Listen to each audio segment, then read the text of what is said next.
Bertanya, apakah ada yang kalau dia menulis? tampil dalam rupa yang lain, rupa siapa? Jawab. Ya Rupa udah, siapa? nggak apa-apa. Nggak, Ya, maksud saya gitu kepengen dah. tahu banget apakah Nggak Al-Quran usah. menulis Diturunkan. siapa yang Iblis tua ini disalibnya. diturunkan. Iblis tua, betina tua ini diturunkan.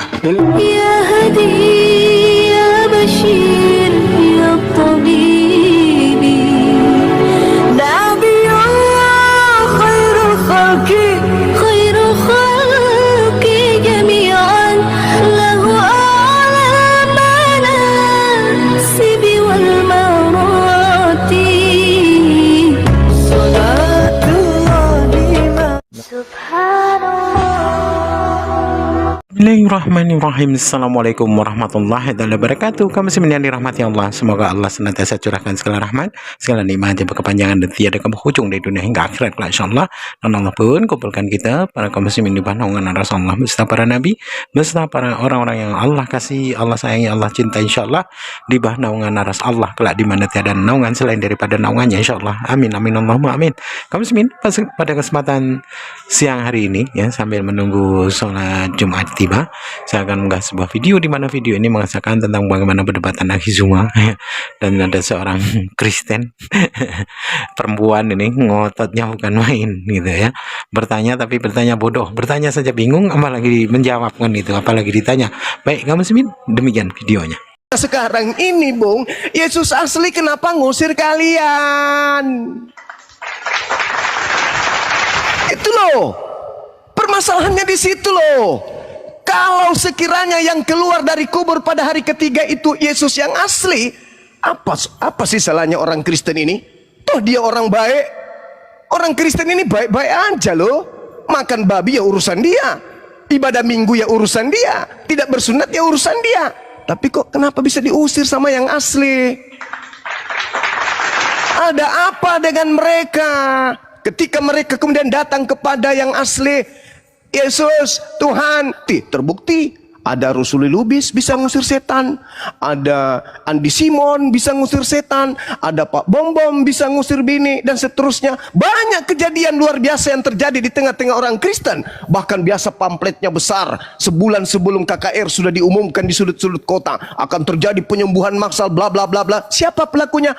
Orang-orang Kristen. Pakai nama siapa? Pakai nama Yesus. Yesus yang mana dulu? Kan itu jadi permasalahan sekarang ini. Di saat Anda tidak mau percaya itu, oke, ending hidup Anda nanti ketika bertemu Yesus ngapain? Diusir atau dirangkul? Ya diusir. Itu kan dalil.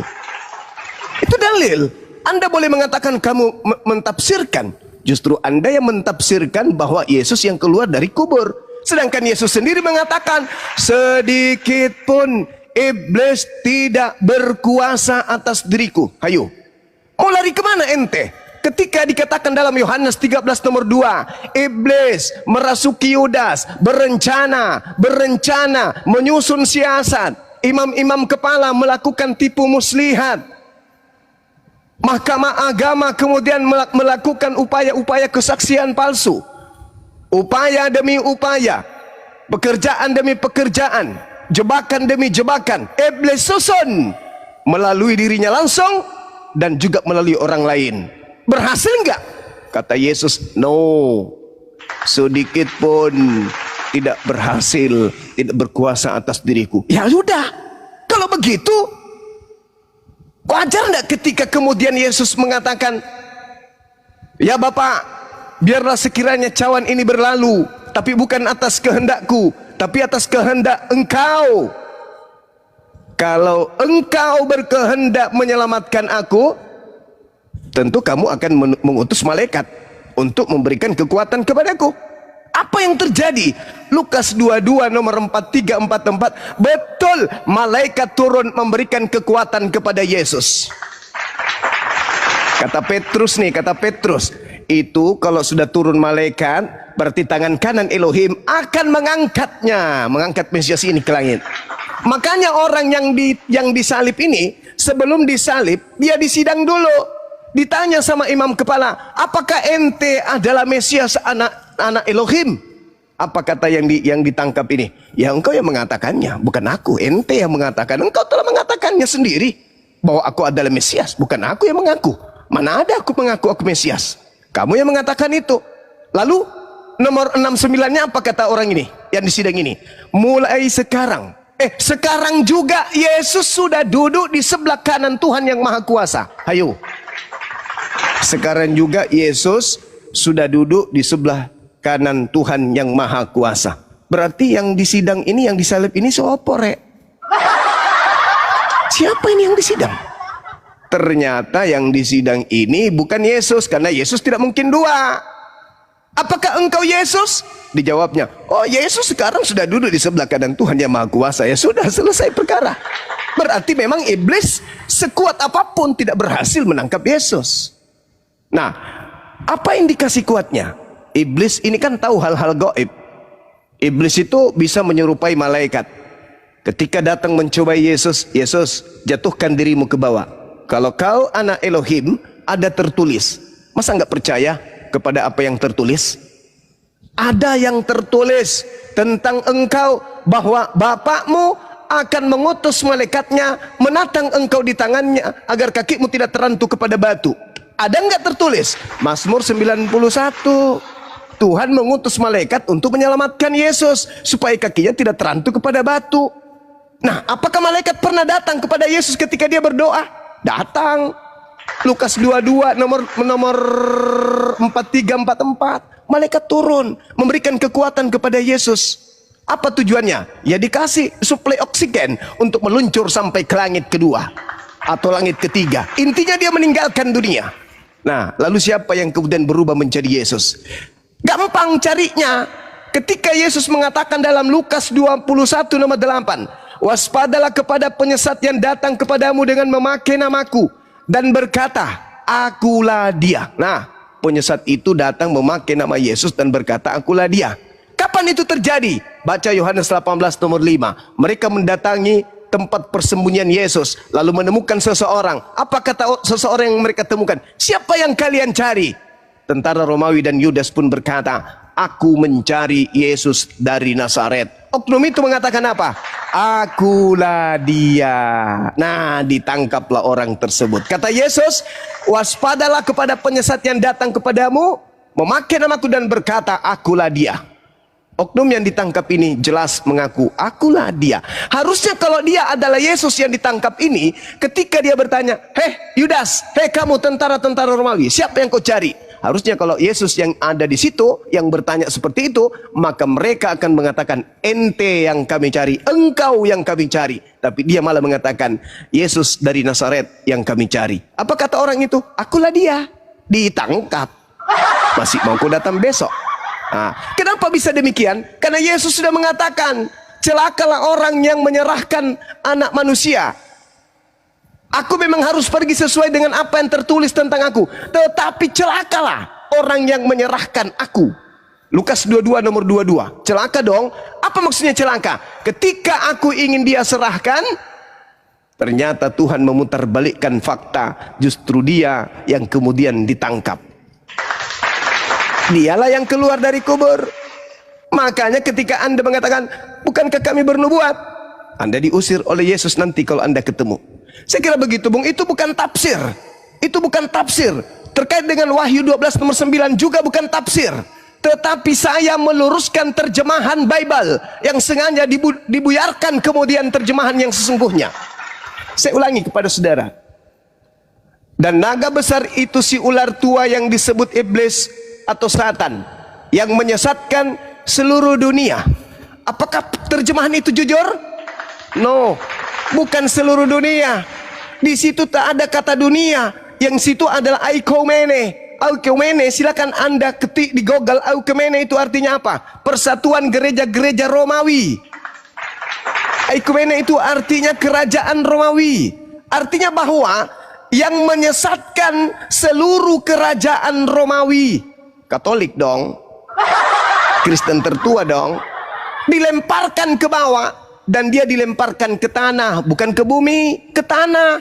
Lihat original teksnya, di situ bukan kata kosmos, tapi di situ adalah kata G. G itu artinya tanah.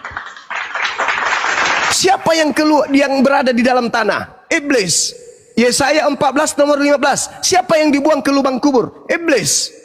Ketika iblis ingin dilemparkan dari mana? Ya dilemparkan keluar dari tanah. Kebetulan Yesus mengatakan, angkatan jahat minta satu tanda dan tidak diberikan satu tanda selain tanda Yunus. Apa itu? Keluar pada hari ketiga. Nah sekarang siapa yang percaya tentang itu? Angkatan jahat. Pertanyaannya, percaya tidak ke-11 muridnya kalau gurunya keluar dari tanah, keluar dari kubur, atau bangkit pada hari ketiga? Tak ada satupun murid dari Yesus yang percaya. Camkan itu, saya ulang lagi. Percaya nggak ke-11 murid tentang kebangkitan gurunya pada hari ketiga? Tak ada satupun dari ke-11 murid ini percaya. Kalau Anda belum paham, silakan pertanyakan kepada saya. Silakan teman-teman. Ya, Bang Nathan, silakan. Ya. Kok bisa pula pertanyaan terakhir? Alasannya ketika Yesus bangkit kan menjumpai murid-murid itu termasuk Thomas. Kok bisa Anda bilang tidak ada yang percaya? Coba. Itu dulu. Masih segar dia. Coba. Dalilnya tertulis mungkin mana? Lukas 24 nomor 9, nomor 10, nomor 11, nomor 12. Lukas berapa? Ketika Maria dan Maria yang lain, termasuk Maria Salome, datang memberitakan kepada ke-11 muridnya bahwa gurunya tak ada, mayatnya dikubur, mereka tidak percaya dan menganggap berita itu ada omong kosong. Betul. Itu memang masih omong kosong, tapi ketika Iya, mereka nggak berjumpa, percaya berarti nggak percaya kan? Ketika berjumpa Nggak percaya. bersama Thomas, Nah, dia ketika dia ingat ya, saudara ya, dari dasar dia tidak percaya saja kalau gurunya bangkit pada hari ketiga, menandakan tanda bangkit itu hanya kepada angkatan jahat, bukan kepada mereka. Adapun ketika kemudian Yesus yang menurut saya palsu menunjukkan diri kepada mereka, Yesus palsunya ini setengah mati membuktikan kalau dia adalah Yesus. Mereka kaget dan mengira melihat hantu, mereka ketakutan. Andai saja gurunya sudah berpesan kepada ke-11 murid, wahai murid-muridku, jangan gelisah hatimu, sebab hari ketiga aku akan bangkit. Iya, pastilah begitu melihat Yesus, haleluya, ternyata guru kita bangkit. Berlarian mereka memeluk, menciumi. Tapi apa? Mereka kaget dan ketakutan sebab mengira melihat hantu. Sampai orang oknum tersebut, ada apa dengan kalian? Inilah aku, rabalah tanganku, rabalah kakiku. Adakah di antaramu yang punya makanan? Dikasihlah ikan goreng. Apa tujuannya ikan goreng dikasih kepada oknum tersebut? Untuk membuktikan dia bukan hantu, bukan membuktikan dia Tuhan. Hei, aku manusia loh, nggak percaya? Kasih ikan goreng, dikasih ikan goreng, barulah mereka percaya. Nah terus, ada nggak kemudian murid Yesus melihat gurunya ini disalib, melihat gurunya ini ditangkap dan seterusnya? Nggak ada. Semua murid lari meninggalkan Yesus. Mereka hanya mendengarkan desas-desus saja tentang gurunya. Apa buktinya? Coba Anda baca Markus 14 nomor 50. Semua murid lari meninggalkan Yesus. Lari. Setelah itu mereka hanya mendengarkan kabar burung, Yesusnya disiksa begini bla bla bla bla. Sampai pada akhirnya Maria datang mengagetkan mereka. Hei, gurumu nggak ada di kuburan loh. Masa sih?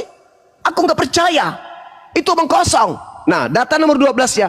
Meskipun demikian, pada subuh hari itu Petrus menuju ke kuburan dan dia benar-benar tidak menemukan mayat gurunya, melainkan hanya menemukan kain kafan, lalu berkata di dalam hatinya, apa yang sedang terjadi ya?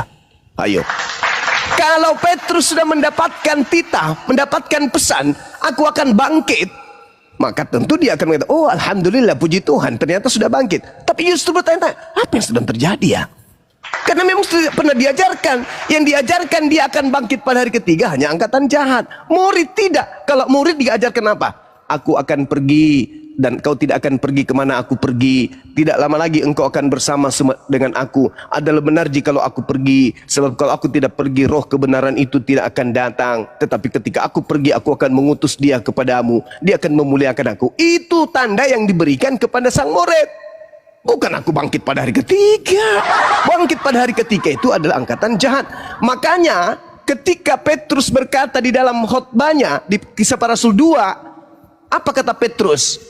Daud kuburannya masih ada di tengah-tengah kita. Nomor 29-nya, 23, di 30, 31 sampai nomor 40. Apa kata Petrusnya? Daud menubuatkan tentang Mesias. Jasadnya tidak ditinggal di kubur dan jasadnya tidak mengalami kematian. Dia akan ditinggikan oleh tangan kanan Elohim. Jadi Yesus yang kau salibkan itu, nah itu dua. Berbicara oknum lain lagi nih. Jadi orang Israel harus tahu bahwa Yesus yang telah kau salibkan itu telah dijadikan menjadi Kristus, menjadi Tuhan dan Kristus. Untuk siapa? Untuk angkatan jahat. Jadi Yesus yang mereka salib adalah Tuhan baru untuk mereka. Roma 14 nomor 9. Untuk itulah Yesus mati agar ia dibangkitkan oleh Elohim untuk menjadi Tuhan dan Kristus. Elohim yang adalah Tuhan membangkitkan Yesus yang dibunuh oleh orang-orang kafir. Untuk apa? Untuk dijadikan Tuhan untuk bagi orang jahat. Itulah yang dikatakan Al-Quran. Aku menjadikan iblis sebagai Tuhan orang-orang jahat. Petrus juga mengatakan itu. Orang-orang Israel harus tahu bahwa Yesus yang telah kau salibkan itu telah dijadikan menjadi Kristus. Sedangkan anak Maria itu di dalam Lukas 2 nomor 11 sudah Kristus sejak lahir. Tapi ternyata yang disalib ini nanti disalib baru jadi Kristus. Begitu juga yang namanya Tuhan. Sudah Tuhan sebelum ada kehidupan manusia. Tapi ternyata kata Paulus, untuk itulah Yesus dibunuh agar dia dibangkitkan untuk menjadi Tuhan. Dibunuh dulu baru jadi Tuhan. Coba renungkan itu bang. Renungkan baik-baik. Murid-murid Yesus tidak percaya terhadap kebangkitan pada hari ketiga. Yang mereka tahu gurunya ditangkap, gurunya sudah pergi. Makanya mereka sudah berpencar. Tidak lagi mereka menyatu, menjadi yang nelayan menjadi nelayan, yang petani jadi petani. Tidak lagi mereka melakukan penginjilan setelah Yesusnya itu pergi. Nanti setelah datang Paulus, barulah kemudian terjadi huru-hara besar. Itu fakta. Ya, silakan. Ya. Oke, jadi kembali lagi kita, Bang Juma selalu ingin mengulik Alkitab dengan tafsirnya sendiri semua. Harusnya seperti ini Bang Juma, kalau Anda mau pengen tafsirnya kan ada kamus Alkitab di aplikasi. Jadi kita klik ayat itu ke kamus, ada penjelasannya. Sehingga kalaupun ada penjelasan yang seperti itu, coba bandingkan dengan pemahaman Anda tadi. Semua itu lari semua yang Anda jelaskan. Jadi saya kan yang punya basic teologi ya akan lucu mendengar tafsir Anda semua itu dari awal sampai akhir tadi. Nah, jadi Anda tadi ada beberapa poin di sini. Ya, jadi ada beberapa poin tadi mana itu yang pertama terlalu banyak sih tentang akhir zaman. Iya. Yang dikatakan di sini.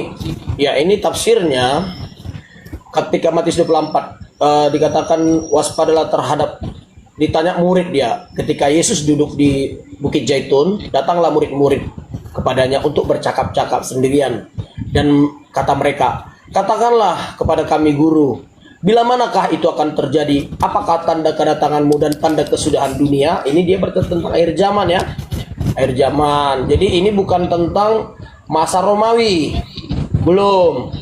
Ya, Matius 24:3 ini bukan berbicara lemparkan ke tanah ke bumi Romawi, Okumene, enggak, itu enggak ke situ diarahnya ini. Arahnya ini makanya membaca ayat Alkitab itu kita mungkin beda dengan Quran. Kalau Quran memang di satu pasal ayat 1 sampai 50 itu antah berantah dia karena kutipan-kutipan cuplikan dari ayat entah dari mana. Kalau kita bersambung menyambung, jadi kita nggak bisa Matius 24 ini nggak hanya ke ayat yang dikatakan ayat ke-6 ini, kamu akan di mana namanya akan ada Mesias palsu. Ayat keberapa tadi ya? Mesias palsu, kesudahan akhir zaman. Dikatakan di sini tanda-tanda kesudahan Yesus, waspadalah jangan ada yang menyesatkan kamu. Nggak bisa hanya ayat 4. Kita harus baca ayat 3 dulu. Jadi akan ada nanti di akhir zaman ini yang menyesatkan antikris atau 66 atau yang sekarang yang sedang dibicarakan tentang akhir zaman ya, kedatangan Yesus kali kedua. Itu di situ ada Mesias palsu yang berusaha menyelamatkan manusia.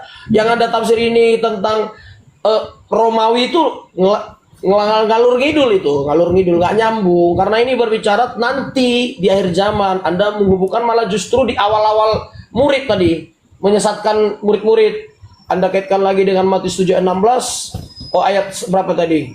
Matius 7:21. Bukan setiap orang berseru kepadaku Tuhan, Tuhan, terus ada mengadakan mujizat, berseru kepadaku Tuhan, Tuhan, dan kemudian mengadakan mujizat.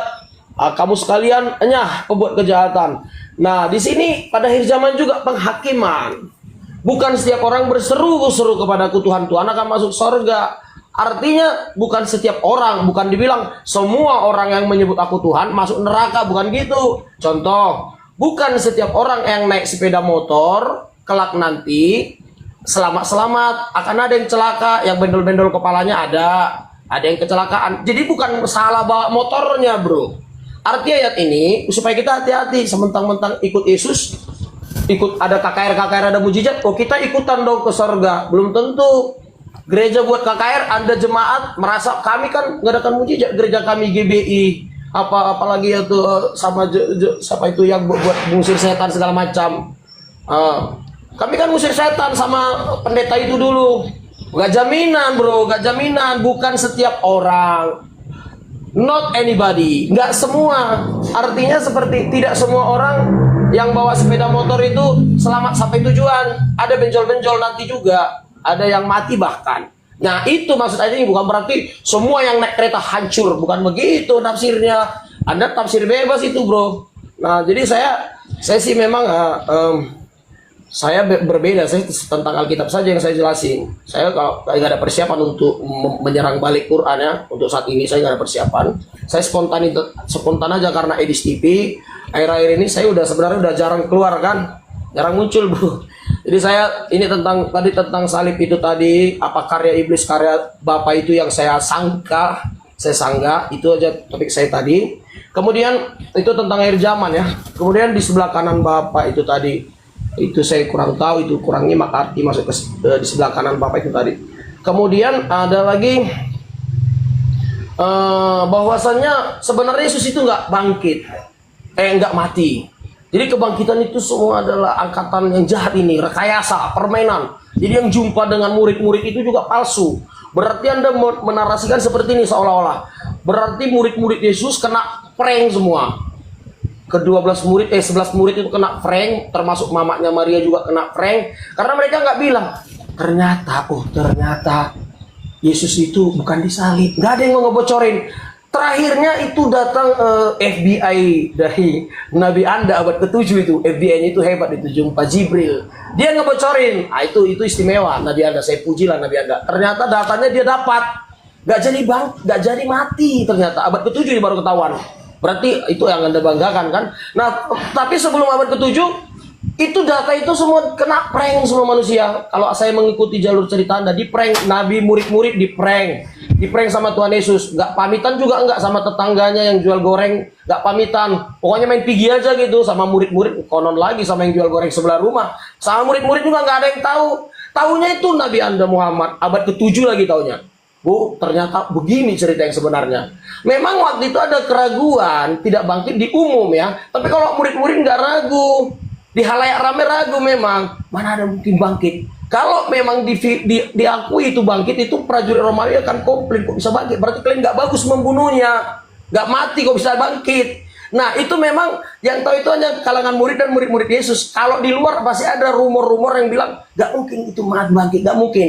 Itulah yang ada namanya aliran-aliran pada masa itu, banyak aliran. Ya termasuk abad ke-7 kan, itu kan banyak juga bidat. Di abad ke-7 banyak juga bidat-bidat. Cuman Islam nggak dianggap bidat. Yang bidat adalah menggunakan Alkitab, mendirikan agama di luar Kristen. Itu bidat. Itu dilarang bapak-bapak gereja. Tapi Islam nggak mau buka Kristen. Dia langsung punya agama sendiri, nabi sendiri. Dengan konsep mirip-mirip Alkitab. Itu nggak bisa dianatema, nggak bisa diganggu. Karena yang dianatema pada masa itu hanya yang bidat-bidat menggunakan tulisan para rasul. Isinya ayat-ayat rasul. Tapi pengajarannya aneh-aneh. Itu yang dianatema para bapak-bapak gereja untuk menghindari banyaknya ajaran-ajaran palsu. Tapi loloslah di abad ke-7 Islam yang mengajarkan bocor datanya bahwasanya Yesus Kristus ternyata Isa Al-Masih itu tidak dibangkit, tidak mati. Dia langsung jeblok gitu hilang aja. nggak pamit sama murid-murid. Murid-murid pun kebingungan, nggak ada yang tahu. Tiba-tiba aja hilang gitu, nggak dipamitin. Maunya ada salah satu selain Muhammad, maunya dibocorin data ini kepada salah satu, tak kepada Maria gitu. Ini nggak ada yang dibocorin. Itu Allah lebih hebat, dia hanya kepada Muhammad dibocorin. Itu konsep Anda, silakan Anda mau percaya, nggak masalah sih bro. Itu iman bebas ya kan bro. Nah jadi yang berikutnya saya pikir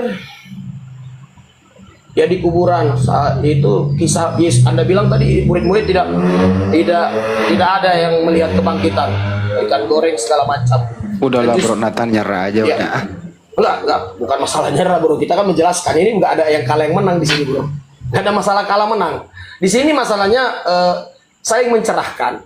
Anda boleh terima pencerahan saya atau tidak, terserah Anda. Pencerahan konsep saya, konsep kami orang Kristen itu fix Yesus mati di kayu salib dan murid-murid itu setuju. Sampai abad ke-6 semua gereja setuju. Kecuali memang ada beberapa bidat-bidat yang tidak setuju. Ada banyak juga. Waktu itu ada ajaran-ajaran yang tidak setuju. Ada banyak. Jadi kalau murid-murid sampai detik ini kita konsisten percaya itu semua. Termasuk ke-11 murid Yesus dan para murid-murid waktu itu banyak.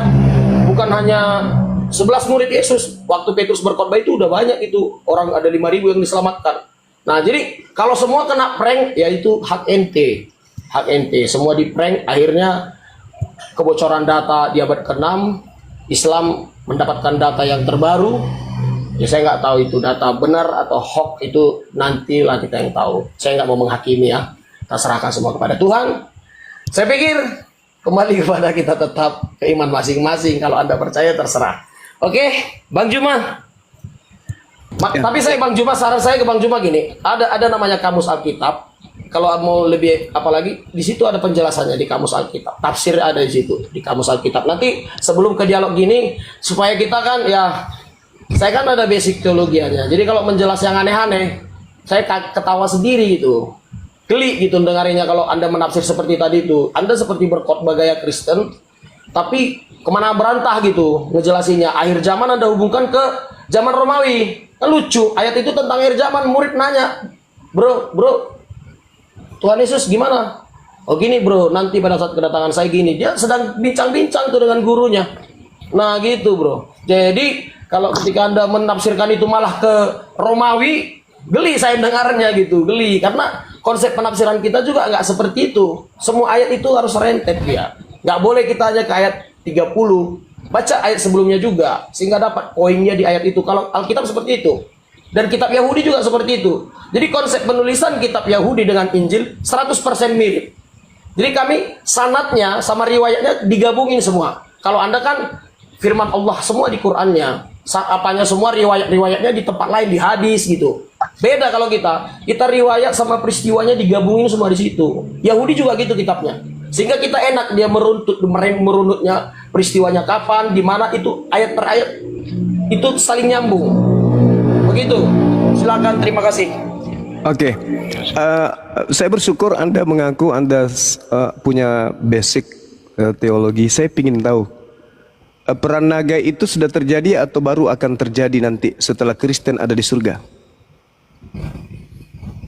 Ya, peran naga itu jelasnya itu ya masih di masa penghakiman. Sudah terjadi atau belum terjadi? Peran naga itu ada, kalau kita bahas rentetannya, kita kan ada rentetannya. Pertama antikris, setelah antikris nanti kedatangan Tuhan Yesus menjadi hakim, ada namanya tahta putih. Kemudian setelah tahta putih ada namanya iblis dilepaskan sebelum tahta putih. Jadi ketika Yesus nanti datang ke bumi, dia datang bersama-sama manusia kembali ke bumi, dia akan menghabisi antikris, mematahkan semua kejahatan-kejahatan di bumi. Itu kerajaan 1000 tahun. Di situ iblis dipenjarakan selama 1000 tahun. Nah setelah itu habis abad ke yang 1000 tahun, iblis dilepas. Disinilah peran naga nanti kembali berperang lagi dengan para malaikat untuk menguji iman-iman yang ada di bumi. Nah jadi itu ada penjelasan teologisnya semua. Jadi Ya, itu sudah terjadi atau belum terjadi, Bang? Saat ini belum terjadi. Berarti sekarang ini di surga penuh dengan setan, iblis. Bukan, kenapa bisa begitu jadinya? Lah, maka timbullah peperangan di surga. Mikail dan malaikatnya berperang melawan naga tua. Naga tua itu dibantu oleh malaikatnya. Naga tua ini iblis. Berarti di surga penuh dengan iblis. Berarti ini kan belum terjadi. Nanti Jadi kan? iya nanti. Jadi Berarti iblis di surga nih.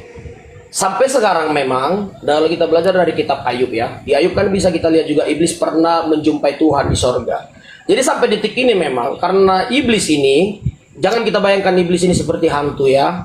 Iblis ini malaikat dulunya, malaikat Tuhan. Jadi Enggak, sampai sekarang ini Bang. Sekarang ini berarti sekarang iblis ini, ada di surga. Iblis ini tidak di surga, tapi dia bisa datang ke pintu surga. Ada batasnya. Bagaimana? Menjumpai Mana Tuhan. yang betul ini? Mana yang betul? Ke pintu surga bisa dia datang. Bisa. Di pintu atau di surga? Tidak di surga, di pintu surga. Maka timbullah peperangan di surga, bukan di pintu surga. Ya, Mana yang betul? Di surga. Jadi dia menyerang. Anda belajar teologi di mana? Dia menyerang surga, dia mencoba berusaha menyerang. Nanti kan hari penghakiman dia sebentar lagi mau dihabisi. Dia mencoba menyerang kerajaan surga, tapi tidak terkalahkan. Oke, saya bantu Jadi, Anda untuk tunggu. belajar. Jadi bukan berarti mereka diam bersama-sama Tuhan di surga, bukan. Dia yang mendatangi surga nanti di akhir zaman. Di akhir zaman dia mendatangi surga. Dia akan terjadi peperangan yang dahsyat di Harmagedon di pada akhir zaman. Jadi bukan dia tinggal bersama-sama di surga ya. Sama ketika peristiwa Ayub, Anda baca Ayub nanti, iblis mendatangi Tuhan, komplain kepada Ayub. Boleh. Jadi sampai detik ini iblis surga dan neraka itu sepertinya tetanggaan, seperti itu. Saudara, Ya. kalau Anda belajar, jangan setengah-setengah. Gampang, kurang ajar. Wahyu 12 itu di data nomor 7-nya diterangkan, maka timbullah peperangan di surga. Mikail dan malaikat-malaikatnya berperang melawan naga itu, dan naga itu dibantu oleh malaikat-malaikatnya, tetapi mereka tidak dapat bertahan. Mereka tidak mendapat tempat lagi di surga. Betul. Tidak bertahan. Nah, berarti dia di surga kan? Dia nggak sanggup menghadapi para malaikat. Berarti dia iblis di surga kan? Dia tidak sanggup bertahan di surga. Dia mencoba. Berarti dia di surga. Dia mencoba Berarti dia di menyerang. surga. Tidak di surga. Dia Lah, mencoba menyerang. Mereka Jadi, tidak mendapat tempat lagi. Berarti Tidak. dulunya punya tempat. ya memang dulunya ada.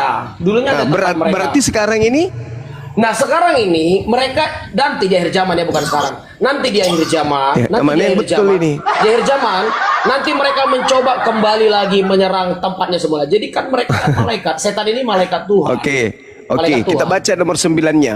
Dan naga besar itu si ular tua yang disebut iblis atau satan, yang menyesatkan. Kok jadi seluruh dunia di situ, Bang? Coba. Kenapa bisa jadi seluruh dunia di situ? Oke, Wahyu berapa tadi ya? Wahyu 9:12 tadi tetap ya. Kita Iya. tetap di Wahyu 12 ya. Kenapa jadi seluruh dunia di sana? Iya. Ini peristiwa Heeh. Ini peristiwa kan saya udah jelaskan tadi. Ini sebenarnya tafsirnya ini permulaan Lucifer jatuh ke bumi, menggoda Adam kapan dan itu? Hawa. Kapan Di itu? awal Nah, berarti penciptaan. sudah terjadi, Bang. Yang ini, yang ayat ini sudah. Kalau yang Wahyu itu Wahyu berapa tadi? Nah, ini wahyu. Yang saya bahas ini wahyu. Ada beberapa yang sudah terjadi, ada Wah, belum ini- terjadi. Ini tafsir bebas ini. Bukan, nanti Anda boleh simak ya. Anda boleh simak. Makanya kronologis tadi kita Ada beberapa yang sudah terjadi, ada yang belum. Naga besar itu yaitu si ular tua yang Tunggu, disebut tunggu. iblis atau satan yang menyesatkan seluruh dunia. Kenapa jadi seluruh dunia di situ? Ya, Wahyu berapa itu? Sebentar. Biar tadi. Wahyu 12 nomor 9. Kenapa jadi seluruh dunia? Sementara di situ Tadi tidak ada yang saya dunia. bilang perang Harmagedon ya. Nanti kalau yang ini Wahyu 12 ayat yang Harmagedon nanti maksud saya. Yang Harmagedon tadi yang perang dengan malaikat itu di akhir zaman. Ini rangkaiannya satu perikop, Bang. Jangan Ya, dirubah-rubah. Wahyu Wahyu 9 dari nomor Wahyu 12 nomor 7 sampai nomor 9. ya. Itu berbicara mengenai hal yang sudah terjadi, bukan yang akan terjadi. Bahaya Kristen nanti kalau masuk surga ternyata di sana ada perang naga. Oke ya. Nah, kenapa dikatakan seluruh dunia? Padahal di situ bukan seluruh dunia. Di situ jelas Aikomene. Aikomene itu berarti seputar area kekaisaran Romawi. Iblisnya dilemparkan ke sana. Bentar. Di sini nggak ada kata-kata melempar. Coba. Menyesatkan, Bang. Menyesatkan kan dari langit, Menyesatkan Bang. ada, bukan Nah, dilempar. Kan Yang dari dilem- langit katanya. Kan dari langit. perhatikan. Lukas 10 nomor 18. Yesus melihat iblis dilemparkan dari langit ke bumi. Makanya Anda kan kalau yang Makanya tergantung ayat yang mana Anda bacakan. Ada mirip-miripnya, jangan Anda gabung-gabungin gitu, Oh bro. enggak, saya Jangan tidak digabung-gabungin. tafsir, saya yang tertulis saja. Kenapa oke. dikatakan seluruh dunia di situ? Ini Wahyu 12 ya, kita perhatikan Wahyu 12. Iya. Oke. Iya. Wahyu 12. Ini memang Wahyu hamba Tuhan aja nggak ada berani sembarangan tafsir ini. Anda udah berani kan? Itu luar biasa itu. Nggak segampang itu, bro. Hamba setan Iya. kali bang. Enggak. Karena penafsiran yang seperti Anda buat itu jadi liar dia, bro. Perhatikan ayat 6. Perempuan itu lari dari padang gurun di mana telah disediakan suatu tempat baginya oleh Allah supaya dipelihara di situ 1260 hari lamanya. Oke? Maka timbullah peperangan di surga. Mikael malaikat berperang melawan naga itu dan naga itu dibantu oleh malaikat-malaikatnya. Tetapi mereka tidak bertahan, mereka tidak mendapat lagi tempat di surga. Nah, ini bicara akhir zaman ya, jelas ini bicara akhir zaman. Dan naga besar itu sudah tua, iblis itu Satan yang menyesatkan dunia dilemparkan ke bawah, ia dilemparkan ke bumi bersama-sama dengan malaikatnya. Ini berbicara kalau tafsir kami ya, yang secara teologisnya, ketika Dilemparkan nanti kemana? Setelah kerajaan 1000 tahun, iblis dilepaskan lagi menggoda manusia. Jadi gini, nanti ada hari pengangkatan sama kami di dalam Tesalonika, di Tesalonika. Tunggu bang, tunggu. Jangan dulu kemana-mana bang. Menyesatkan seluruh siapa di situ? Seluruh dunia atau Seluruh dunia. kerajaan? Dunia. Jadi bahasa gini, Yunaninya apa bang? mau dunia, mau bumi, mau tanah, semua bumi. Yang di bumi tinggal di bumi nanti. Enggak bisa. Oikumene itu bukan seluruh bumi bang. Itu hanya berbicara tentang gereja-gereja di seputar kekaisaran Romawi. Arti okumene itu universal. Apa, Bang? Universal. Oh enggak bisa dong. Oikumene itu masa universal. Coba Anda buka dulu. Anda buka dulu.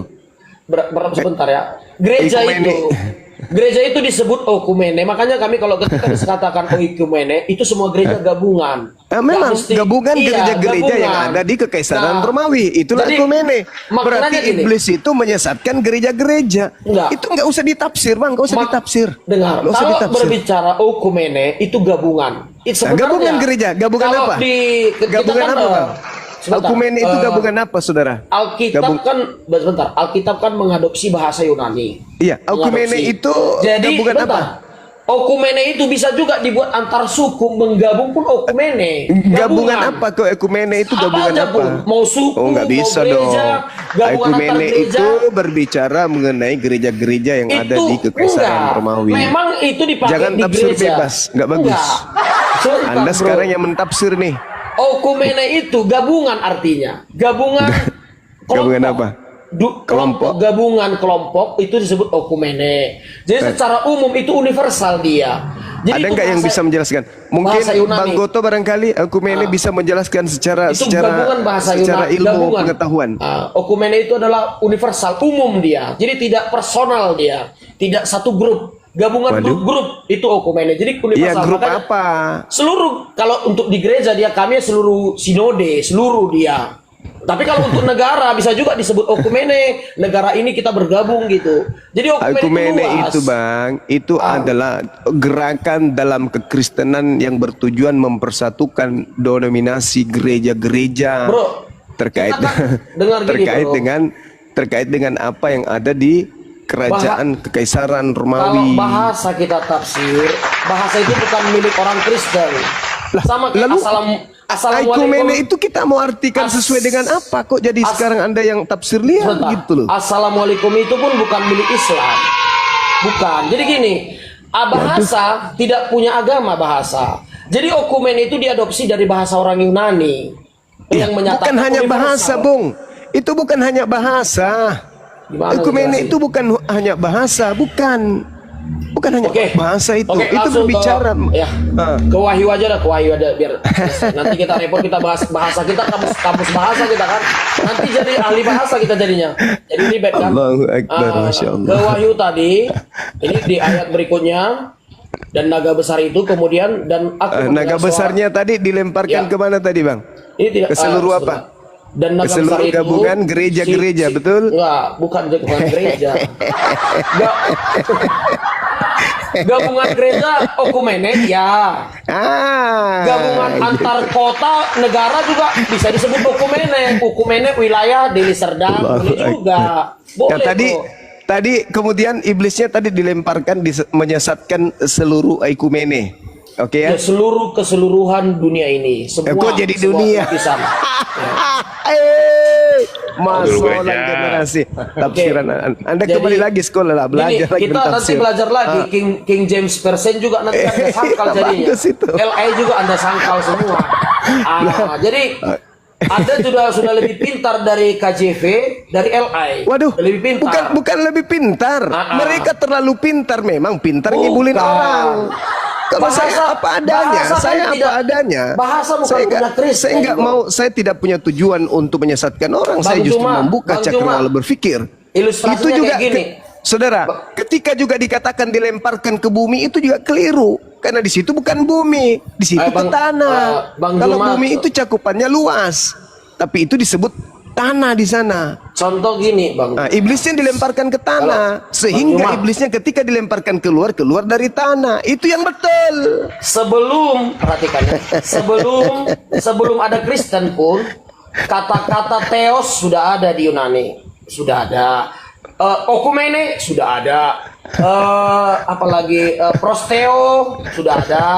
Jadi itu bukan agama Kristen kata-kata, Bang Juma. Kata-kata Iya, tahu. bahasa. Jadi Tahu. jangan bilang paksa okumene itu harus jadi Kristen, jadi agama semua. Astagfirullahaladzim, Assalamualaikum ya itu Allah. Islam.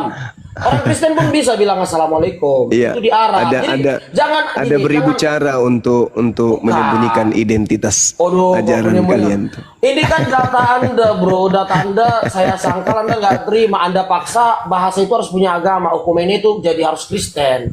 Nggak boleh. Contoh Theos juga harus ini. Nggak boleh dipakai kepada Jehovah. Nggak bisa gitu kita. Bahasa sama seperti Alif Lam Lem Hat. Itu hanya milik Arab Saudi. Nggak boleh milik Ibrani. Itu maksa itu namanya. Nggak boleh dipakai. Saudara, kemana-mana. Anda mau lari Itu, bro. kemanapun, Iya. yang disebut ekumene itu suatu gebrakan atau upaya Iya, atau memang. gerakan yang Kepengetahuan. berpusat pada upaya mempersatukan berbagai denominasi Memang gereja iya. Kristen. Betul kan? Nah, ya udah. Betul. Jadi Nah, berarti kami- iblisnya dilemparkan kemana tadi? Kami Dilemparkan memang kemana? Tunggu dulu. Iblisnya sebelum ke dilemparkan sana. kemana, Bang? Kami memang mengadopsi bahasa yang ada di Yunani. Gitu, Waduh. bro. Jadi, kata okumene ini sebenarnya di dalam bukan harus di Okumene itu bisa bukan digunakan. sekedar bahasa, Bung. Di Okumene perusahaan itu pun adalah bisa gerakan. digunakan. Alamak. Okumene itu gerakan, Bang, gerakan. Jadi main kamus. Kita jadi lari ke topik ini. Sekarang gimana? Enggak, itu dalilnya Wahyu 12:9, iblis tua dilemparkan ke gereja-gereja. Oh, begitu tafsir Anda. Bukan tafsir, bukan tafsir. Coba Anda begitu jauhnya yang dikatakan kemudian dinyatakan bahwa dilemparkan, iya kan ya, menyesatkan seluruh dunia. Padahal yang disesatkan cuma gereja-gereja. Kok seluruh dunia pula dibilang di situ? Wah, ini penyesatan, abangku. Anda harusnya sadar loh, kok iya ya, kok bisa ya? Itu kan cuman gereja-gereja aja. Kok Okumene itu kan cuman berfokus kepada gerakan gereja. Bang Kenapa Juma, ke seluruh Bang dunia? Juma, Bang Juma, aku salut lah sama Bang Juma. Dari dulu dia eksis mencoba ya, Allah. mencoba dia mengulik-ulik, Mencoba menyadarkan mengorek. saudara-saudara Tunggu. Kristen. Enggak, dia berusaha mengorek-ngorek ayat Alkitab. Untuk menyadarkan saudara Enggak. Kristen tentunya. Bukan Menyesatkan. Bukan. Saya lihat ya, Bang Juma ya. Loh, Ini kita kan loh. diskusi santai dulu ya, Bang Juma. Saya Iya, melihat saudara, makanya saya tertawa. Sebentar, perhatikan. Anda Halo, berusaha, selamat Anda malam. sebentar. Anda berusaha mengorek. Permisi sebentar saja. Tunggu. Sebentar. Anda mengorek-ngorek ayat Alkitab supaya. Kok mengorek saya Tunggu. saya ini Tunggu dulu, aktivis, Bang saya Juma. aktivis, Tunggu, Bang. Bang Juma. Saya pecinta ilmu. Tunggu dulu, Bang. Anda Ya, mencoba silakan. menafsirkan untuk meluruskan ayat Al-Quran Anda sampai Menafsirkan kepada lagi.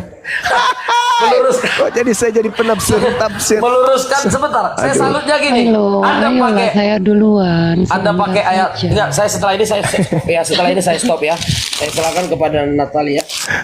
Jadi Anda berusaha saya berusaha Menyadarkan mencari-cari. saudara Kristen. Bukan. Menolong. Kita ketawa melihat penafsiran Anda, tertawa kita, Bro. Ya udah, Bukan, silakan. Anda nggak ada Saya tidak data. menafsirkan. Saya menunjukkan data. Juma, Anda mencoba Iya. mengisi kekosongan pemahaman tentang Quran Anda supaya didukung Alkitab.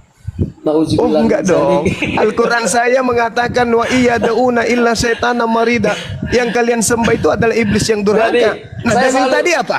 Bang Dalil Juma. tadi apa? Bang Juma. Iblis dilemparkan ke mana? Oh, ikumene. Bang Juma, saya salut. Anda berusaha, Bang Juma. Allahu Akbar. Bang Juma, sebentar. Iya, silakan. Anda berusaha mencoba supaya yang ayat Al-Quran itu lurus, bahwasanya Yesus nggak jadi disalib. Sebegitu usahanya. Tapi memang saya rasa gini. Anda nggak salah. memaksakan Yesus disalib. Nggak, Sama seperti tunggu. iblis dong.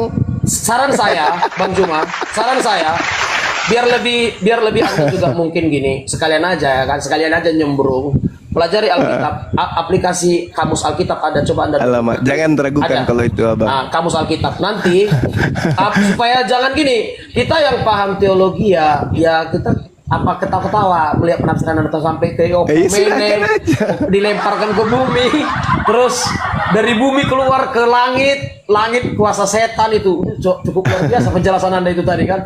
Langit bumi milik setan berarti yang merekayasa kebangkitan adalah Yesus palsu. Itu boleh luar saya biasa bertanya itu. sedikit Luar aja? biasa itu cara Anda menafsir itu. Menurut Anda sebelum Yesus ada di bumi, iblis itu sudah dilemparkan tidak?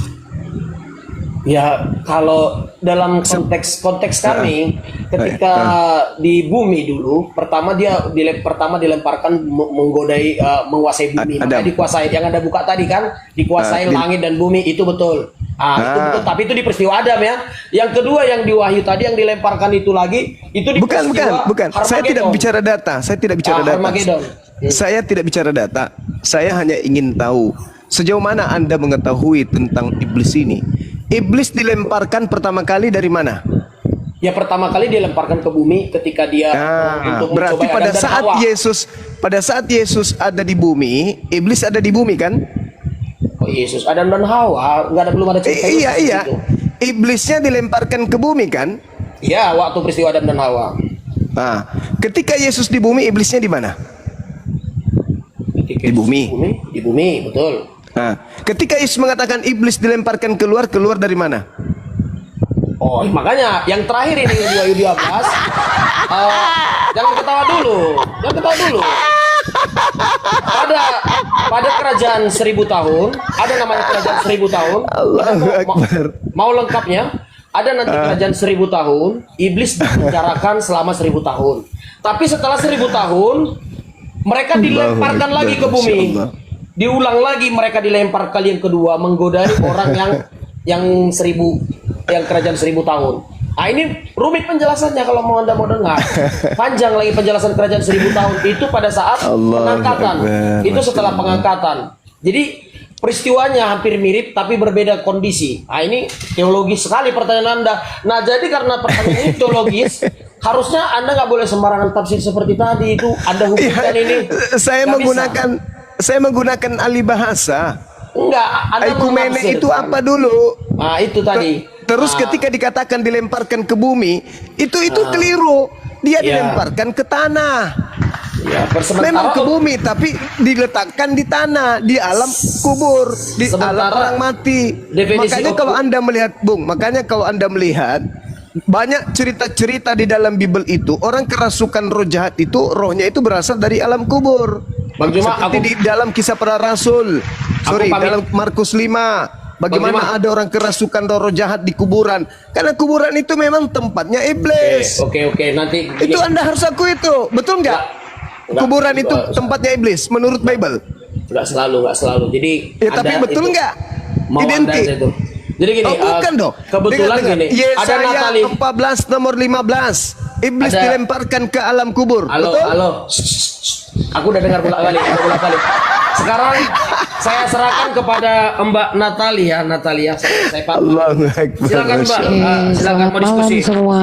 Ya, selamat malam semua. Malam, Damai Mbak. sejahtera, Ustadz. Malam. Begini ya, sesuai tema, kan di dalam kitab orang Kristen itu sudah jelas bahwa salib itu ada. Di dalam Al-Quran juga kan salib itu ada, bukan nggak ada, cuman digantikan orang lain, kan seperti itu ya. Nah, kalau di dalam kekristenan salib itu tentu ada karena memang berfaedah. kitab suci bilang begitu ya, kitab kami orang Kristen bagi dunia.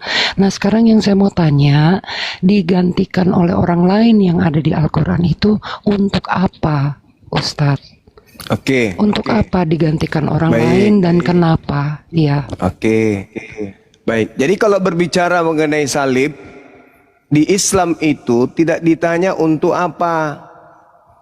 Tapi di Islam itu untuk membantah tuduhan orang-orang kafir kalau yang disalib itu adalah Nabi Isa.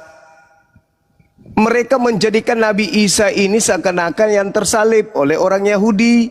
Tapi Allah membantah, bukan Nabi Isa. Ketika orang-orang Yahudi melakukan kemudian makar terhadap Nabi Isa, maka makar mereka itu tidak terbukti, tidak terjadi. Disebabkan karena Tuhan pencipta langit dan bumi menyelamatkan kemudian nabinya, utusannya, udah selesai.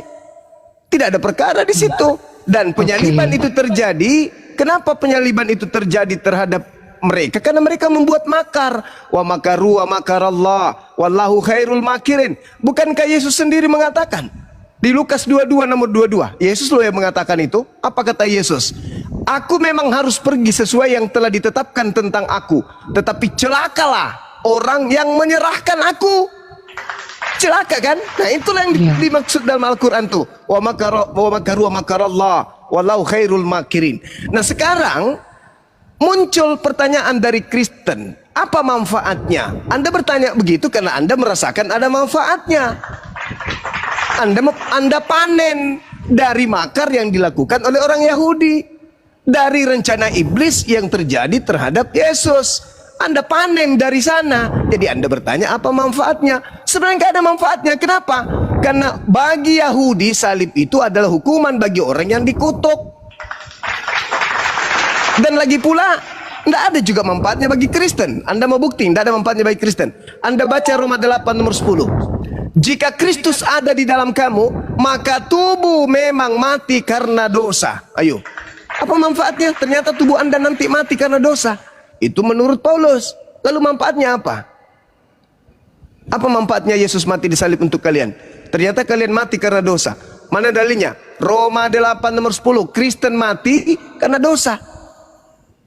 Lalu apa manfaatnya salib? Ya nggak ada.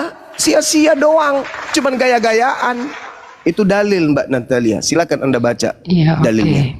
Nah, sekarang saya sudah tahu ya, menurut pemikiran orang Islam kepada salibnya yang dipercaya oleh orang Kristen. Tentu itu semua ada tertulis di dalam kitab kami. Tapi yang saya mau tanya, yang dari Al-Quran, yang saya nggak mengerti. Oke, nah sekarang saya mau tanya, kalau memang salib itu ada, kenapa digantiin orang lain gitu? Lah Yesus tadi mengatakan celaka orang yang menyerahkan. Nanti Yesus dulu, menjawabnya. Itu kan salib itu kan ada, kisahnya ada di dalam Al-Quran juga. Tapi kenapa kok digantiinnya sama orang lain gitu loh? Lah harusnya. Dan kalau memang salib itu benar orang lain, bagaimana mungkin bisa sampai Golgota gitu? Iya, maunya gimana Mbak Atau ini? salib itu ada di tempat lain gitu kalau menurut maunya gimana? Maunya disalib aja, nggak ada Yesus disalib gitu? Maunya saya cuma mau tahu kalau yang di Islam itu apakah salib yang digantikan orang itu ada di Golgota atau enggak sih? Nggak ada urusan dengan Islam itu. Itu sejarah Kristen. Yang kami tahu bahwa Nabi kami yang datang di tengah-tengah Bani Israel yang bernama Nabi Isa alaihissalam itu tidak disalib, titik. Tetapi bukan itu digantikan orang atau diserupakan bagi mereka. Siapa mereka ini? Ya penjahat. Sekarang Anda akui tidak kalau Yesus menyumpahi Yudas? Celakalah orang yang menyerahkan. Celakalah orang yang mengkhianati dia. Bahkan Yudas disebut iblis. Yohanes 6 nomor 70. Akulah yang memilih engkau yang 12. Namun satu di antaramu adalah iblis. Benar nggak? Oke. Tapi begini Ustadz, dengerin dulu apakah sedikit salah kalau ya. iblis yang menggantikan Yesus? Berarti Enggak dong. yang digantikan itu ceritanya berlanjut nggak ada nggak di Al-Quran? Oh, yang enggak. dia bangkit, yang dia Oh enggak dijagokan. ada. Itu cerita yang dibangun Jadi oleh sampai Roma. di Itu mana? cerita. Orang Yahudi tidak Ceritanya menyebut sampai itu. di mana? Orang-orang Enggak, kalau Yahudi. di Al-Quran cerita yang disalib itu sampai di mana sih titik terakhirnya? Al-Quran cuman menceritakan bahwa celakalah mereka karena hukuman disebabkan karena ucapan mereka mengatakan Nabi Isa alaihissalam itu disalib, maka mereka dihukum celaka. Iya, oke. Al-Quran Nah, waktu surah An-Nisa digantikannya ayat ini 157. Oke, terima kasih. Tapi pada waktu disalibnya ini udah sampai di situ aja, digantikan orang lain, nggak ada kelanjutannya ya? Ya, cuman kelanjutannya orang-orang yang menyalibkan ini itu celaka, dihukum oleh Tuhan. Begitu juga orang-orang yang mengatakan Nabi Isa disalib, mereka semua dihukum, termasuk Anda. Oke, nggak apa-apa. Al-Quran surah An-Nisa ayat 157. Tapi pas setelah disalib oleh orang lain itu udah nggak ada ceritanya lagi, cuman data itu saja digantikan oleh orang lain, begitu Ya ya? kan cuman itu yang fitnahan itu yang terbesar terhadap Nabi Isa. Termasuk ketika diceritakan Nabi Isa ditanyai oleh Allah, apakah engkau yang mengajarkan orang-orang itu menuhankan dirimu selain daripada aku? Nabi Isa mengatakan, tidak, aku tidak pernah mengajarkan mereka untuk menuhankan diriku. Tidak pernah. Itu dia sendiri. Karena aku tidak pernah mengajarkan itu. Yang aku ajarkan kepada mereka adalah sembahlah Allah Tuhanku dan Tuhanmu. Fattakullah wa atiun. Itulah jalan yang lurus, kata Yesus, kata Nabi Isa. Dan kami sebagai apologet Islam menemukan data-data itu betul ada di dalam kitab saudara. Hidup kekal itu adalah mereka mengenal engkau satu-satunya Tuhan dan mengenal aku sebagai Rasul. Fattakullah wa atiun. Bertakwalah kepada Allah satu-satunya Tuhan dan taatlah kepada aku sebagai utusannya. Itu Al-Quran menerangkan itu. Tidak ada yang keliru. Oke. Kalau begitu, kalau salib itu tidak ada, hanya sampai data digantikan oleh orang lain, lalu Isa ini faedahnya apa di dalam Al-Quran? Dia ini ngapain sebenarnya Nabi sih? Isa ini Sampai kenaikannya tolong deh kasih tahu. Ya, Nabi Yang Isa, tertulis, ya. Al-Quran ini datang untuk meluruskan dunia yang sudah disesatkan oleh ajaran kalian.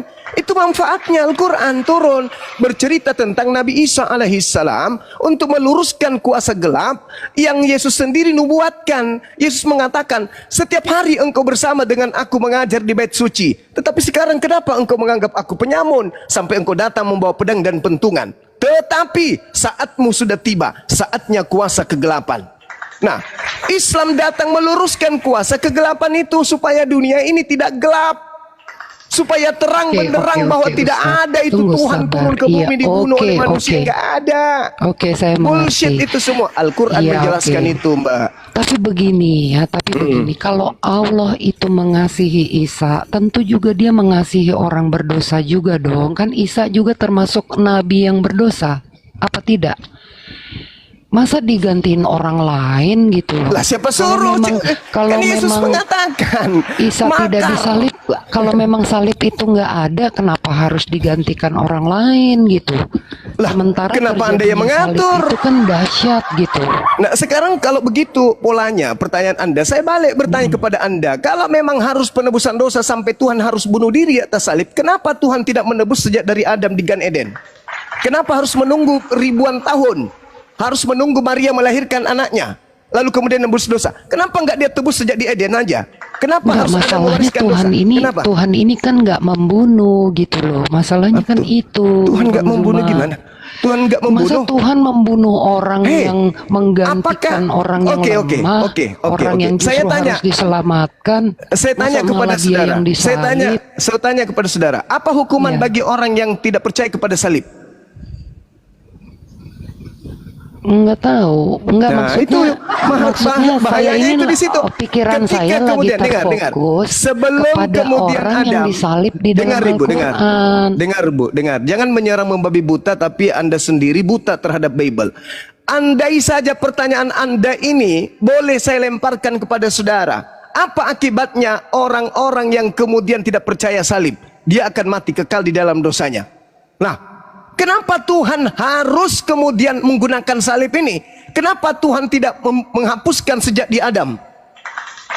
Kalau itu pertanyaan saudara, kenapa harus mencelakai orang-orang yang karena Adam berbuat dosa, lalu kemudian orang lain yang menanggungnya? Itu polanya di mana? Kalau kemudian di Al-Quran diterangkan yang menanggung ini adalah orang yang berbuat kejahatan terhadap Nabi Isa, kan setimpal. Siapa suruh berbuat jahat? Ya setimpal lah. Dan itu Yesus katakan, celakalah orang yang menyerahkan aku. Celaka nggak? Celaka dong. Masa tingkat celaka? Yesus sendiri yang mengatakan celaka. Justru kalau kalian itu mengatakan Yesus itu kasih, kenapa dia menyumpahi Yudas? Harusnya Yesus itu berterima kasih. Aku memang harus pergi, tetapi alhamdulillah, puji Tuhan, haleluya. Bersyukurlah karena dia telah menyelamatkan kalian, karena dia telah berkhianati aku. Harusnya, tapi apa yang dikatakan? Celakalah orang yang mengkhianati aku, adalah lebih baik jika dia tidak lahir. Jangan oke-oke aja. Anda renungkan itu dulu. Renungkan itu dulu. Renungkan itu dulu. Tapi saya pengen tahu. Renungkan itu dulu. Al-Quran itu menyebut namanya siapa yang disalib? Renungkan itu dulu. Yesus juga tidak menyebut, dia hanya mengatakan anak manusia. Siapa anak manusia itu? Enggak, Al-Quran Markus menyebut 9, atau tidak sabar. sih? Markus 9, sabar dulu. Markus 9 nomor 30, 31. Apa yang dikatakan oleh Yesus? Anak manusia akan diserahkan kepada manusia, dan akan mereka membunuh dia, dan dia akan bangkit pada hari ketiga. Siapa dia di situ? Siapa anak manusia di situ? Yesus sebutkan tidak. Terus kemudian Markus 16 nomor 12. Ini kewajiban Anda untuk menjawab. Markus mencatat di data 16 nomor 12. Lalu Yesus menampakkan diri kepada kedua muridnya dengan rupa yang lain. Saya mau tanya, rupa siapa? Jawab. Yesus menampakkan diri dalam rupa siapa? Jawab. Ayo, rupa bom-bom, rupa Edis, rupa Nantali, rupa Maksudnya siapa? maksudnya sudah rupa siapa? bukan yang babak belur Iya, itu. rupa siapa? Saya bertanya, Sudah rupa menjadi, siapa? Sudah Pertanyaan yang digantikan sama, tubuh Mbak. kemuliaan. Pertanyaan Bang yang sama, Juma. jangan garambang. Jangan Dia garambang. juga, Pertanyaan yang sama. Tapi sudah Bertanya, begitu, apakah ada kalau yang menulis? dia tampil dalam rupa yang lain, rupa siapa? Jawab. Ya Rupa udah, siapa? nggak apa-apa. Nggak, Ya, maksudnya saya gitu, pengen udah. tahu banget apakah Nggak Al-Quran usah. menulis Diturunkan. siapa yang Iblis tua ini disalibnya. diturunkan. Iblis tua, betina tua ini diturunkan. Ini mah lontong ini mah nggak bisa diskusi. Gak ada gunanya, gak bisa diskusi. Dia hanya mau menyerang, tapi seibarat kata dia pakai jilbab, lalu dia teriak, kenapa kamu tidak pakai jilbab? Rambut itu tidak boleh kelihatan loh, pakai jilbab. Sementara dia mengatakan seperti itu, tanpa sehelai pun baju dan celana dia pakai. Dia bisa bertanya, dibalik nanya keteteran. Siapa yang diserupakan? Kalau saya jawab, diserupakan dengan siapa? Diserupakan dengan seorang bule, rambut panjang, pirang, dengan menggunakan sempak. Lu mau apa? Kalau saya mau jawab seperti itu, faktanya kalian mengimani kan? Ada di rumah-rumah kalian kan patungnya? Ya itu benar berarti. Tapi kalau saya yang balik bertanya, kata Markus, Yesus menampakkan diri dalam rupa yang lain. Pertanyaan saya, rupa siapa? Rupa siapa? Rupa siapa? Malu dong. Malu dong. Al-Quran datang menjelaskan kepada Nabi Muhammad. Apa kata Al-Quranul Karim kepada Nabi Muhammad sallallahu alaihi wasallam? Saya bacakan kepada saudara. Ini yang dikatakan oleh Allah kepada Nabi Muhammad di dalam surah Maryam dan juga dalam surah Ali Imran. Allah Subhanahu wa taala menceritakan kepada Nabi Muhammad yang tidak hadir pada saat kejadian dan tidak mengumpulkan cerita-cerita seperti wartawan penulis Bible. Nabi Muhammad menerima wahyu cerita gaib. Wahai Nabi Muhammad, aku ingin menceritakan cerita gaib kepadamu tentang Maryam. Maka Nabi menerima cerita-cerita itu. Kisah-kisah itu dituangkan oleh Allah kemudian kepada baginda Rasulullah Muhammad SAW. Lantas sampai kepada pernyataan Allah, wa isqalallahu ya Isa bin Maryam a anta qulta linnas takhizuni wa ummi ilahaini min dunillah. Ketika Nabi Muhammad menerima pemberitaan tentang kesaksian Allah yang maha menyaksikan terkait cerita keadaan yang terjadi terhadap Isa, apa kata Allah kepada Nabi Muhammad? Wahai Nabiku Muhammad, aku dulu sebelum engkau pernah berkata kepada Nabi Isa alaihissalam, dan kelak juga akan aku minta pertanggungjawabannya di akhirat. Wahai Isa, anak laki-lakinya manusia ciptaanku bernama Maryam, engkaukah yang mengatakan kepada orang-orang, jadikanlah aku dan ibuku sebagai Tuhan selain daripada aku? Isa menjawab, Maha suci engkau, tidak patut bagiku mengatakan apa yang bukan hakku. Jika aku pernah mengatakan, tentulah engkau mengetahuinya. Engkau mengetahui apa yang ada pada diriku, dan aku tidak tahu apa yang ada pada dirimu. Sungguh engkaulah yang maha mengetahui segala yang gaib. Allah yang tahu sesuatu yang gaib, bukan Lukas, bukan Markus, bukan Paulus. Lalu kemudian dikatakan oleh Nabi Isa, ma qultu lahum illa ma amartani bih ani abdullah rabbi wa rabbakum. Aku tidak pernah mengatakan hal itu ya Allah. Aku hanya mengatakan hal-hal apa yang engkau perintahkan kepadaku, yaitu diantaranya sembahlah Allah Tuhanku dan Tuhanmu. Dan aku Nabi Isa menjadi saksi terhadap murid-muridku hanya selama aku berada di tengah-tengah muridku. Maka setelah engkau mengangkat aku tidak mengetahui lagi. Engkaulah yang mengawasi muridku, dan engkaulah yang menyaksikan atas segala sesuatu. Berarti Nabi Isa mengatakan, wahai Allah Tuhanku, aku tidak mengetahui apa yang terjadi setelahku. Setelah engkau angkat aku tidak lagi menjadi saksi. Engkaulah yang menyaksikan apa yang terjadi tentang mereka. Maka yang maha menyaksikan ini kemudian menceritakan kembali kepada utusan terakhir baginda Rasulullah Muhammad sallallahu alaihi wasallam. Jadi kami mendapatkan cerita tentang Nabi Isa dari Sang yang Maha Menyaksikan, sedangkan kalian orang Kristen mengetahui tentang cerita Yesus dari orang Barat. Bang Jumat, saya data dengan disertai dengan bukti-bukti historis. Memang Quran terus terang kamu harus jujur. Quran itu tidak banyak data tentang para nabi, termasuk tentang Isa. Itu harus dijujuri. Jadi bahkan seperti data Anda tadi pun itu kan hanya menurut Jibril, bahwasannya dia ditanya, apakah kau bilang kau Tuhan?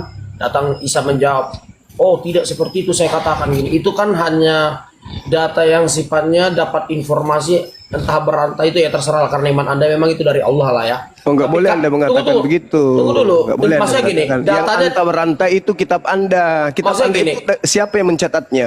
Kalau Kitab Anda saya itu tanya, apakah dimana- Yesus memberikan validasi? dimana- Tunggu. Anda dimana tidak boleh mengatakan kitab kami anta beranta, karena Enggak, kitab kami peristiwanya. wahyu dari langit. Enggak, Sekarang peristiwa. kitab Anda itu dari mana?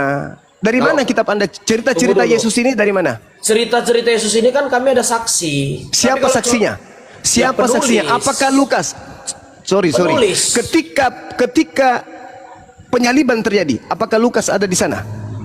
Apakah Semua. Paulus ada di sana? Apakah Jadi- Markus ada di sana? Kasih data. Ada Kasih data. saksi-saksi Ya, kasih dari data. masyarakat, Kasih data. dari para Kasih data. murid-murid. Kasih data dulu. Kasih data dulu. Anda bisa kasih data di mana pertemuan antara Allah dengan Isa Al-Masih mengatakan Hei, gini, di mana datanya? inilah kalian penyembah makhluk kuburan. Bukankah Allah itu pencipta langit dan bumi yang maha menyaksikan? Jangan marah, bro. Oh, bukan, Maksudnya, Anda terlalu naif. Anda kalau terlalu kami, naif. walaupun Anda data terlalu kami- naif. Anda terlalu naif, saudara. Anda terlalu hina agama Anda itu, sehingga Anda kemudian mencoba untuk menghinakan kami. Anda mengatakan anta beranta. Saya tanya, apakah Lukas hadir di sana? Kalau tidak hadir berarti dia saksi palsu. Apakah Markus hadir di sana? Berarti kalau tidak hadir dia saksi palsu. Apakah Paulus hadir di sana? Kalau tidak hadir berarti saksi palsu. Pengarang Yohanes apakah ada di sana? Kalau tidak hadir berarti dia palsu. Nah sekarang pencipta langit dan bumi apakah melihat keadaan tersebut? Apakah menyaksikan keadaan tersebut? Melihat dong. Dan sementara kami bertuhan kepada hakikat yang maha menyaksikan. Ayo. Iya, Lebih betul. benar, sabar dulu. Lebih Kejadiannya benar di mana? berita dari langit. Kejadiannya Lebih di benar mana? berita dari langit daripada berita dari bule dari barat. Tidak boleh Anda Cuma- mengatakan tak beranta begitu. Kejadian Anda lebih baik ke neraka aja atau ke gereja Anda. Coli sama pendeta di sana, jangan di sini. Gak sopan Anda anta beranta. Sopan mulutmu pelan ngomong, tapi kau itu menghina, menista. Kalau Anda mau berbicara mengenai keakuratan data, ayo. Tapi ingat, ending daripada Al-Quran itu stop dari Nabi Muhammad. Nabi Muhammad apakah hadir pada saat kejadian? Tidak. Apakah dia melakukan penyelidikan? Juga tidak. Apakah dia mendapatkan informasi dari orang-orang di sekelilingnya? Juga tidak. Ah, berbeda dengan pengarang kitabmu, wartawan itu. Dia tidak hadir, dia tidak ada di sana. Statusnya manusia. Sementara sumber dari Al-Quran adalah pencipta langit dan bumi yang maha mengetahui. Anda ingin melawan pencipta langit dan bumi dengan Markus Lukas, siapa mereka? Sedangkan kitab Anda itu hancur begitu, kitab Anda lah yang hancur berantakan. Contoh yang tadi yang saya katakan, ekumene diterjemahkan dunia, G diterjemahkan bumi. Apa itu?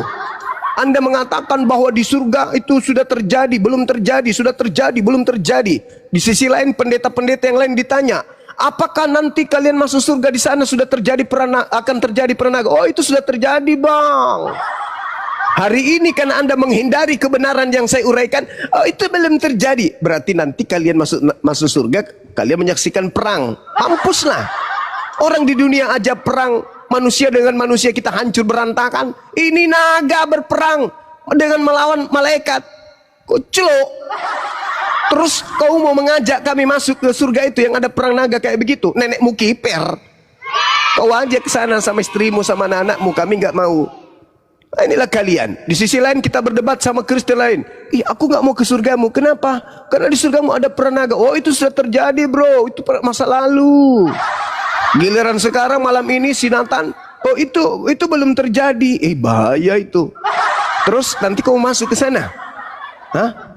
Pada saat kau ada perang naga kau masuk. Balul kuadrat. Tak boleh kau mengatakan hanta beranta kau baca Quran aja. Tidak. Kau ketemu saya kucingkil gigimu pakai kampak. Kau hina Quran saya begitu. Kau baca dulu. Kalau kau sudah bisa baca Quran, baru menemukan sesuatu yang ada di dalamnya merupakan tidak benar menurutmu, baru ini membacanya aja nggak bisa. Terjemahan mungkin kau baca itu. Terjemahan yang kau baca dengan kebencian. Kalau saya teliti kitabmu. 24 jam dalam sehari tidur saya itu paling banyak 4 jam. Saya kaji Bibelmu itu. Saya kaji bukan untuk mencari kelemahan. Saya kaji untuk menyelamatkan kalian. Itu saudara. Jangan kau menghina. Belum ada orang yang bisa menjatuhkan Islam dengan dia paham Al-Quran. Gak ada. Gak ada orang paham Al-Quran sampai dia keluar Islam. Justru karena mereka tidak paham Quran, mereka keluar Islam. Apatah lagi yang sudah di luar Islam, mereka tidak akan pernah paham Al-Quran. Anda entah berantah mulutmu, nenekmu kiper, kitabmu itu loh yang entah berantah. Setiap sedikit-sedikit direvisi.